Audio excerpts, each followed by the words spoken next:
Hello everyone. आज हम vice president and council of minister से रिलेटेड इम्पोर्टेंट एमसीक्यू को डिस्कस करने वाले हैं। ये सारे क्वेश्चन जो है या तो यूपीएससी ने या फिर ये स्टेट पीसीएस में पूछे जा चुके हैं। अगर आपने लक्ष्मीकांत को एक भी बार पढ़ा हुआ है तो आप एक क्वेश्चन को छोड़ के बाकी सारे क्वेश्चंस को इजीली सॉल्व कर सकते हो। ओके, बात करते हैं फर्स्ट क्वेश्चन का। तो आपको बताना है कि वाइस प्रेसिडेंट को उनके पोस्ट से रिमूव किया जा सकता है by resolution of council of state या फिर लोकसभा या फिर कैबिनेट या फिर काउंसिल ऑफ मिनिस्टर, यानी कि इनमें से किसके रेजोल्यूशन के थ्रू वाइस प्रेसिडेंट को उनके पोस्ट से रिमूव किया जा सकता है। ये क्वेश्चन जो है यूपी पीसीएस ने पूछा हुआ है। बात करते हैं नेक्स्ट क्वेश्चन का। तो आपको बताना है with respect to the vice president of India इनमें से कौन सा स्टेटमेंट करेक्ट नहीं है। फर्स्ट स्टेटमेंट क्या बोल रहा है, to be the vice president, वो जो पर्सन है जिसको वाइस प्रेसिडेंट बनना है, he must be qualified for election as a member of Lok Sabha. ठीक है ना। तो फिर अगर किसी को वाइस प्रेसिडेंट बनना है तो वो पर्सन जो है he must be qualified for the election as a member of Lok Sabha. Second statement क्या बोल रहा है कि एक स्टेट लेजिस्लेचर का मेंबर भी वाइस प्रेसिडेंट के पोस्ट के लिए खड़ा हो सकता है। थर्ड स्टेटमेंट क्या बोल रहा है कि प्रेसिडेंट का जो टर्म होता है ना, वही सेम टर्म जो है वाइस प्रेसिडेंट का होता है। तो आपको बताना है कि इनमें से कौन सा स्टेटमेंट करेक्ट नहीं है with respect to vice president of India. ये क्वेश्चन जो है यूपी पीसीएस ने पूछा हुआ है। बात करते हैं नेक्स्ट क्वेश्चन का। तो आपको बताना है कि जो हमारे प्राइम मिनिस्टर हैं वो इलेक्टेड हैं या फिर नॉमिनेटेड हैं या फिर अपॉइंटेड हैं या फिर नन ऑफ दीज। ये क्वेश्चन जो है छत्तीसगढ़ पीसीएस ने पूछा हुआ है। बात करते हैं नेक्स्ट क्वेश्चन का।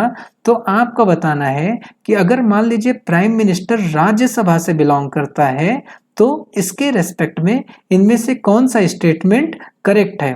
फर्स्ट, अगर प्राइम मिनिस्टर राज्यसभा से बिलोंग करता है तो he will not be able to vote in the favour in his favour in the event of no confidence motion, यानी कि अगर प्राइम मिनिस्टर राज्यसभा से बिलोंग करता है तो नो कॉन्फिडेंस मोशन के दौरान वह वोट नहीं कर सकता है अपने फेवर में। सेकंड स्टेटमेंट क्या है कि अगर प्राइम मिनिस्टर राज्यसभा से बिलोंग करता है तो he will not be able to speak on the budget in the Lok Sabha. Third statement क्या बोल रहा है कि अगर प्राइम मिनिस्टर राज्यसभा से बिलोंग करता है तो he can make statements only in Rajya Sabha. And fourth statement क्या बोल रहा है कि अगर प्राइम मिनिस्टर राज्यसभा से बिलोंग करता है तो उसको जो है लोकसभा का मेंबर बनना पड़ेगा विद इन द 6 मंथ, जैसे ही प्राइम मिनिस्टर ओथ लेता है। ओके, उसके अंदर ही 6 महीने के अंदर ही 6 महीने के अंदर ही उनको लोकसभा का मेंबर बनना पड़ेगा। ओके, तो आपको बताना है कि इनमें से कौन सा स्टेटमेंट करेक्ट है अगर प्राइम मिनिस्टर जो है वो अपर हाउस का मेंबर है। ओके, बात करते हैं नेक्स्ट क्वेश्चन का। तो आपको बताना है कि minimum age requirement to be the prime minister हमारे देश में क्या है। 21 ईयर्स या फिर 25 ईयर्स या फिर 35 ईयर्स या फिर 30 ईयर्स। ये क्वेश्चन जो है उत्तराखंड पीसीएस ने पूछा हुआ है। बात करते हैं नेक्स्ट क्वेश्चन का। तो आपको बताना है कि with respect to the no confidence motion इनमें से कौन सा स्टेटमेंट करेक्ट है। फर्स्ट स्टेटमेंट क्या है कि नो कॉन्फिडेंस मोशन का कोई भी जिक्र हमारे कॉन्स्टिट्यूशन में नहीं किया गया है। सेकंड स्टेटमेंट क्या है कि नो कॉन्फिडेंस मोशन जो है वो बस लोकसभा में इंट्रोड्यूस किया जा सकता है। Okay, only in Lok Sabha. तो आपको बताना है कि इनमें से कौन सा स्टेटमेंट करेक्ट है। ये क्वेश्चन यूपीएससी ने पूछा हुआ है। बात करते हैं नेक्स्ट क्वेश्चन का। तो आपको बताना है कि अगर मान लीजिए कोई मिनिस्टर जो है वो रिजाइन कर दिया है तो आफ्टर रिजाइनिंग इनमें से किसके परमिशन के बाद वो मिनिस्टर जो है he can give a statement in Lok Sabha. Okay, मैं अगेन रिपीट करता हूं इस क्वेश्चन को कि अगर मान लीजिए किसी मिनिस्टर ने रिजाइन कर दिया है तो आफ्टर रिजाइनिंग इनमें से किसके परमिशन के बाद that minister can give a statement in Lok Sabha. Prime minister के परमिशन के बाद या फिर स्पीकर के परमिशन के बाद या फिर प्रेसिडेंट के परमिशन के बाद या फिर सुप्रीम कोर्ट के परमिशन के बाद।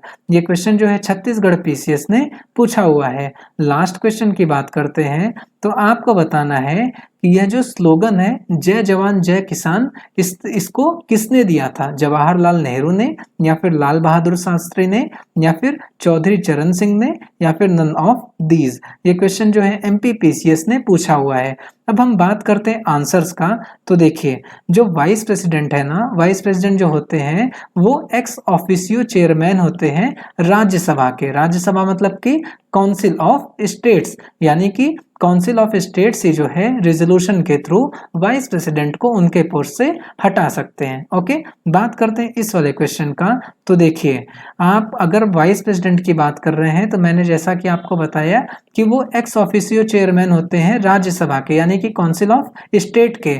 तो वो जो पर्सन है ना, he must be qualified for election as a member of council of states, ना कि लोकसभा। ओके, तो ये वाला स्टेटमेंट क्या हो गया? गलत हो गया।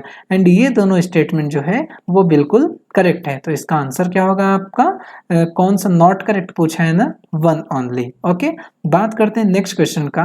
तो देखिए, हो सकता है आप में से कुछ लोगों ने इसका आंसर ए सोचा होगा, लेकिन आपको पता होना चाहिए कि प्राइम मिनिस्टर को जो है अपॉइंट किया जाता है किसके द्वारा? प्रेसिडेंट के द्वारा। ओके, फिर काउंसिल ऑफ मिनिस्टर को प्रेसिडेंट अपॉइंट करते हैं on the recommendation of, on the advice of prime minister. Okay, तो इसका आंसर क्या होगा? सी। बात करते हैं नेक्स्ट क्वेश्चन का।